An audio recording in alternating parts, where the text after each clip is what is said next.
Vivemos dias extremamente controversos e declaradamente na contramão dos valores do reino de Deus e da sua palavra gloriosa.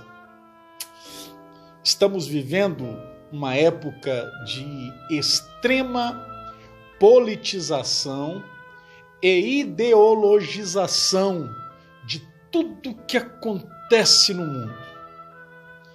Infelizmente, qualquer evento ou é politizado ou é ideologizado.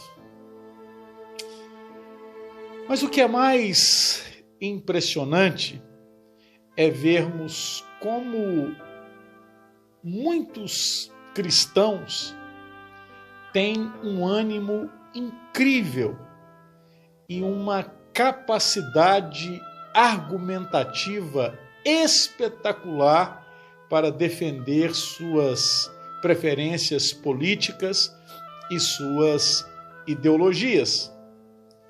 Mas o mais interessante é que uma das maiores desculpas de muitos crentes para o não engajamento na evangelização dos perdidos é justamente ser deficiente de argumentos. Ou seja, o que mais se ouve de pessoas que não evangelizam é que não sabem como fazê-lo, é que têm dificuldade na abordagem, é que não tem muito conhecimento bíblico, enfim, tanto de desculpas. Contudo, seria maravilhoso se esses mesmos cristãos deficientes proclamassem o Evangelho, que é o poder de Deus para salvar eternamente o pecador, se eles o fizessem da mesma forma com que proclamam a bandeira de homens que sequer têm tido a capacidade de gerir com eficiência coisas mínimas, seja do Estado, seja do Judiciário, seja do Legislativo. Nessa época tão politizada e ideologizada, infelizmente, tem sido cada vez mais comum, inclusive, o clima de animosidade entre os homens e, pasmem, entre cristãos. É incrível como as pessoas não têm sabido lidar com o contraditório. É incrível como amizades de longas datas têm literalmente escorrido pelo ralo, porque defender um homem e o seu partido, ou defender uma ideologia, tem sido mais importante do que manter comunhão entre aqueles que foram unidos por alguém que, de fato, os representa. Na verdade, nenhum político e nenhum engajamento político deveria ter supremacia sobre os valores daquele que morreu por nós na cruz do Calvário. Nenhuma ideologia deveria estar acima disso. É muito interessante lidar e entender a falta de ânimo de alguns em relação às coisas do reino e o vigor exacerbado para as coisas político-partidárias ideológicas. Mas para esses que não têm sabido equilibrar a paixão pela política e pelas ideologias com o amor pelas almas, é muito bom se lembrar que não ficará pedra sobre pedra aqui nesse mundo? Sim, a palavra de Deus diz que o mundo passa, bem como as suas concupiscências.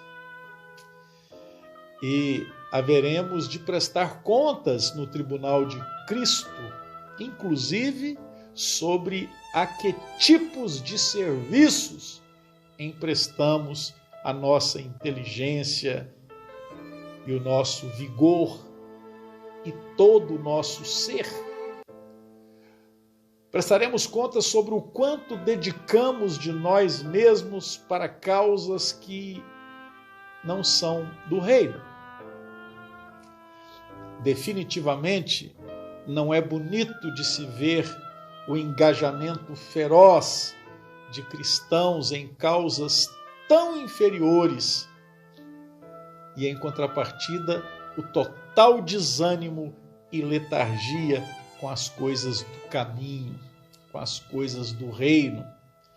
Afinal, precisamos nos lembrar sempre que qualquer coisa que rouba o lugar que é tão somente de Deus no nosso coração deve ser considerada a mais pura idolatria. Mas surge-nos uma pergunta, pelo menos surge para mim. Por que certas pessoas apostam tanto as suas fichas em políticos ou em ideologias a ponto de se esquecerem de Deus e das pessoas que Deus ama? Por que isso mexe tanto com elas? Por que isso as desafia tanto? Eu posso estar enganado, mas salvo raríssimas exceções, será que não seria para revelar que naqueles corações há um vazio que ainda, de fato e de verdade, não fora preenchido? Não seria para a semelhança do que aconteceu com a mulher samaritana, Deus escancarar que não é em uma nova ideologia ou num novo pleito eleitoral que a nossa sede pelo Deus vivo será saciada, mas sim no encontro real com Ele? Uma coisa é certa, meu querido irmão, minha querida irmã, meus queridos amigos, nada vale a pena quando a alma é pequena, já dizia Fernando Pessoa em um de seus poemas. Portanto, não devemos nos apequenar por coisas inferiores, mas sim nos agigantar para as coisas superiores. A política e algumas ideologias são importantes? Claro que sim, mas não mais do que o Deus que enviou o seu Filho para que o reino dele fosse estabelecido. Rigorosamente estamos vivendo dias em que precisamos nos ajustar nesses quesitos.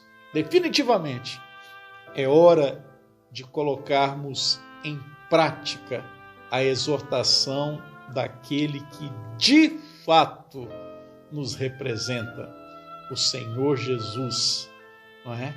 E ele nos disse assim: buscai, pois, em primeiro lugar o reino de Deus e a sua justiça, e as demais coisas vos serão acrescentadas. Vamos orar? Pai querido, muito obrigado pelos desafios que o Senhor tem colocado em nossos corações. Em nome de Jesus. Amém.